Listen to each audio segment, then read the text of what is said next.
You're not ready for what they're doing to Narnia.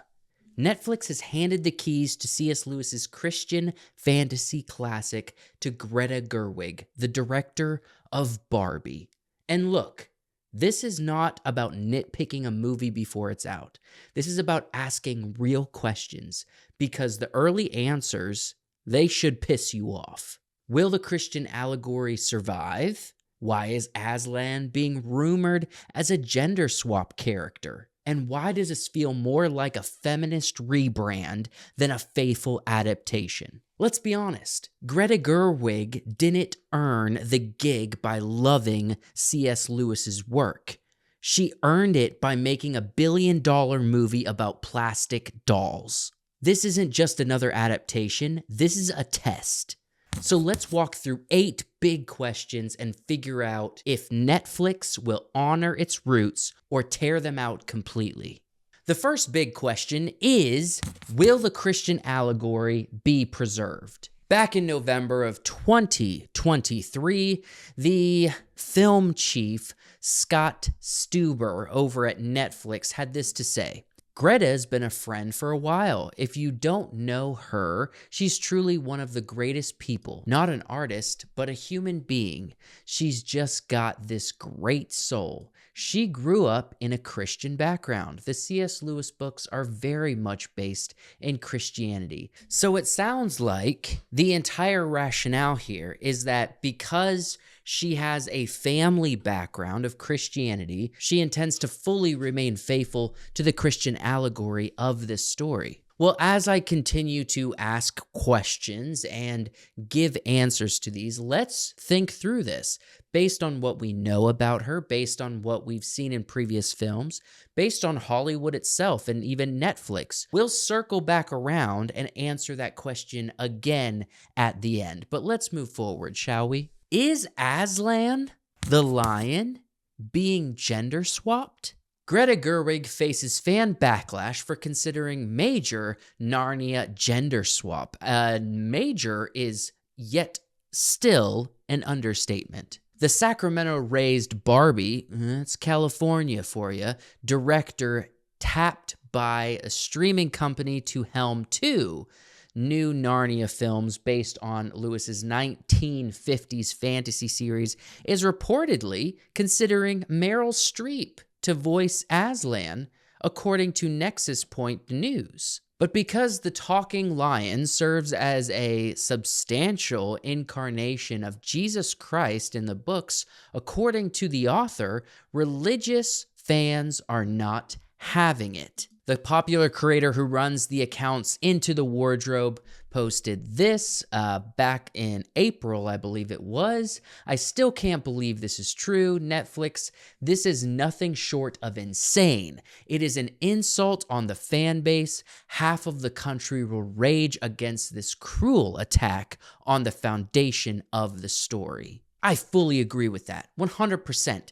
The only reason Narnia is popular, yes, it is a fantasy that's interesting, but the reason it has survived since the 1950s and has continued to in 2025, and when I was coming up, like in 2003 and 2001, right? When I was a young kid and my parents would read this story to me from the book before we go to bed. It has been Christian families and Christian bookstores that has kept this story alive. So the audacity for Netflix to come in, buy the rights, give it to the director of Barbie, and then have them completely defile the story on this level is completely insane. It's completely wrong, and it's honestly one of the most disgusting things I've seen. This is more egregious than what The Rings of Power has done to Tolkien's writings of the lore of Middle-earth. There's also talks about where they're starting, and it's now been, I guess, confirmed. They're starting with the book The Magician's Nephew. And so why would they start with The Magician's nephew when it comes to the Narnia books. For those who don't know, this was not the first book that C.S. Lewis wrote for Narnia, but it was written, I think it was book number 6. It was written as a prequel for the creation of Narnia and for the backstory of characters like the White Witch and Aslan himself. It also explains the wardrobe and all of that, how there's that portal into the Narnia realm. So this is actually technically the first, like it's the start. This is the backstory to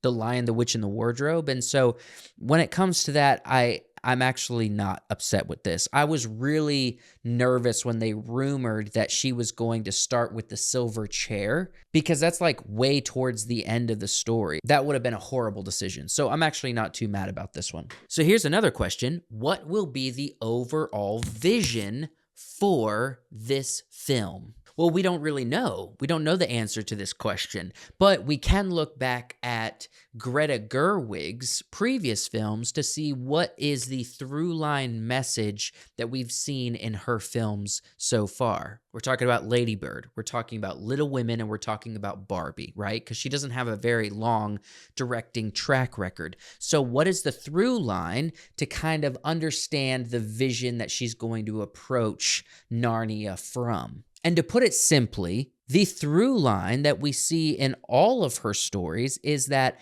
a young woman becomes self-actualized and becomes stronger and more independent and more self-sufficient in her own thoughts, ideas, and ideology. It's basically feminism, right? So everything she's done up to this point, very few things she's done up to this point, it's based in like kind of second wave feminism concepts. And that's all we have to go off of.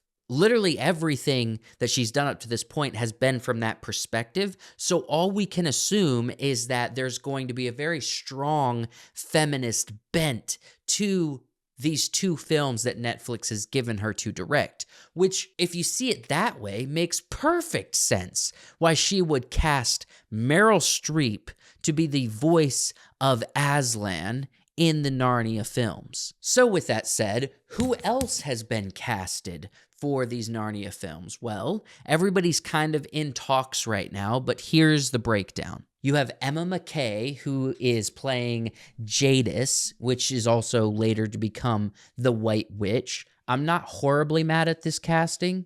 I think it's all right. You have Daniel Craig as Andrew the Magician. You also have Carey Mulligan as Mabel Kirk, who is, I believe, the sister to Andrew the Magician, Diggory's mother. And then you have freaking Meryl Streep as Aslan.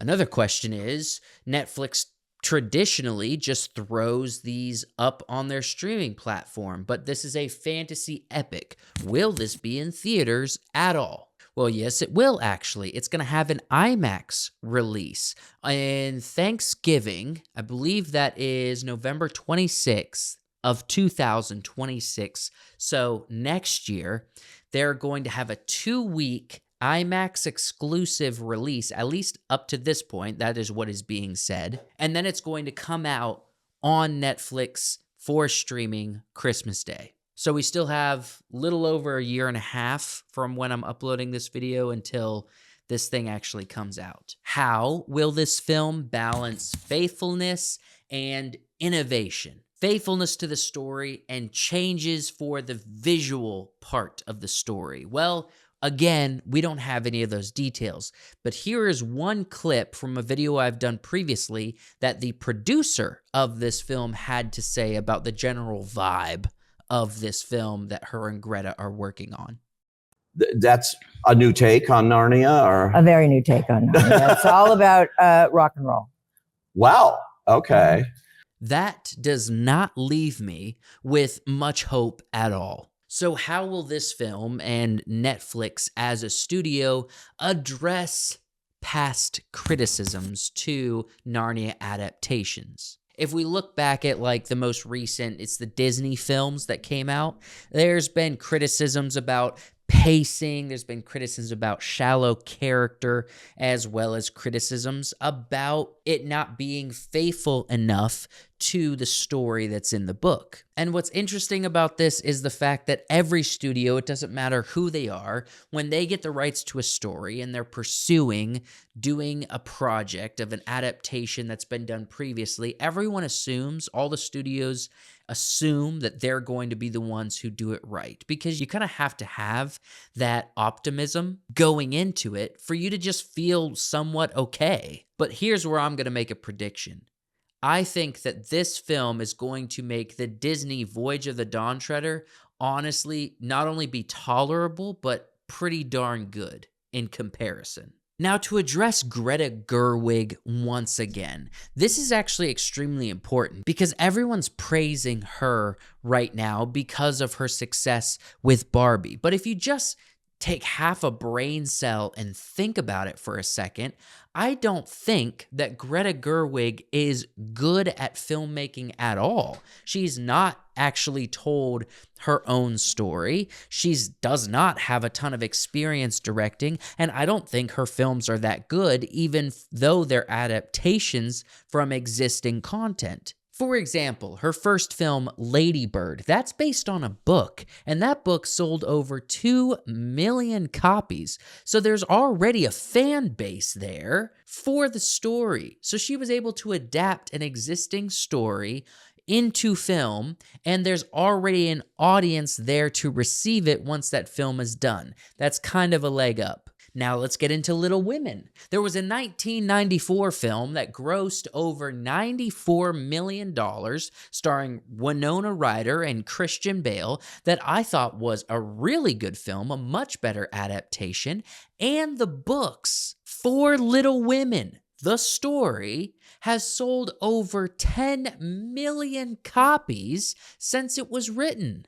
Well over 10 million copies. So once again, Greta Gerwig has taken an existing story with a built-in fan base, created an adaptation that, in my opinion, was a sucky adaptation. The Winona Ryder version was a lot better, but nonetheless, she capitalized on an existing IP, which is just like Hollywood to do. Now let's take a look at Barbie. Everyone's like, oh my gosh, Greta Gerwig has made one of the highest grossing films of all time. She is the highest grossing female director of all time. She's a complete success. She's a star, and she's done this on just the third film that she's directed. She must be a savant, right?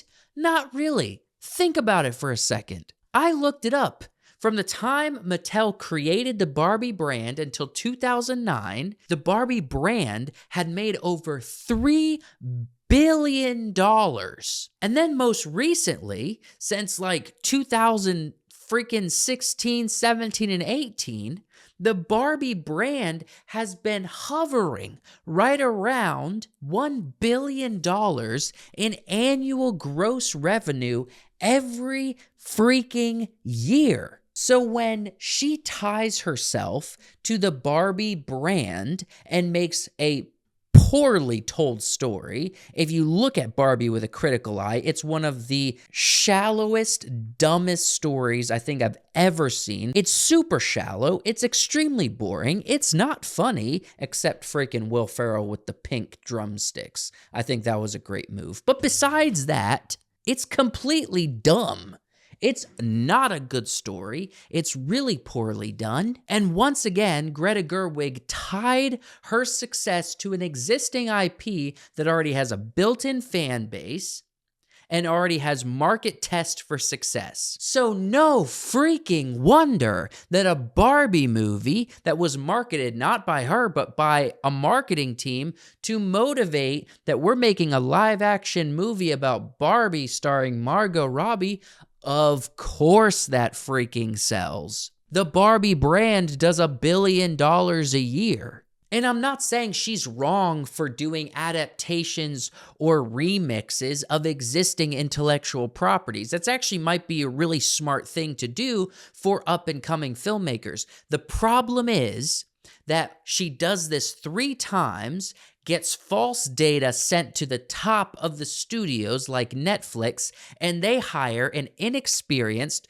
poor storyteller to tell the story for one of the most highly respected fantasy stories across modern history, written by a genuine, devout Christian man, where the story is riddled with Christian allegory and honestly, the gospel presentation in The Lion, the Witch, and the Wardrobe, and you give it to someone who made Barbie a billion-dollar film when obviously it was going to be a billion-dollar film. It doesn't matter who directed the dang thing. This is the stupidest thing that I think I've ever heard studios, Hollywood do. I mean, this is almost dumber than what Kathleen Kennedy has done with Star Wars.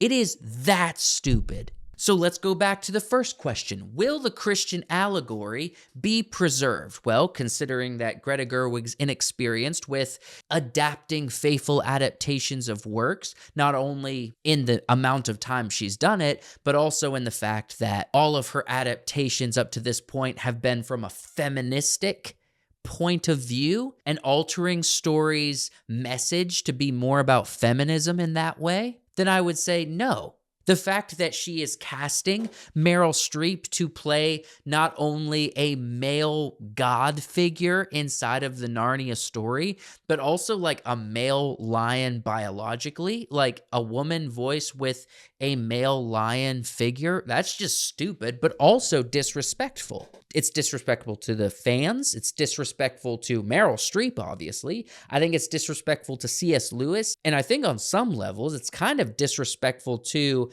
God. And if Greta Gerwig still had respect for her family's religion, whatever faith that she was born into and was raised in her household, it's pretty obvious that she doesn't still have that faith. Otherwise, she would come out and do an interview explaining her own faith, her own perspectives that she has on filmmaking and how that ties into her faith to direct a film like Narnia, The Magician's Nephew, and whatever film she's going to do next. Probably The Lion, the Witch, and the Wardrobe. Let me know what thoughts you have in the comments. I honestly don't think any points that I've made here can be disputed. I think they're all based in logic. They're all based in evidence. But if you think you can do that, go ahead and leave a comment or let me know if you feel the same way. I'd love to make sure that everyone's voice is heard on this matter because this is freaking important.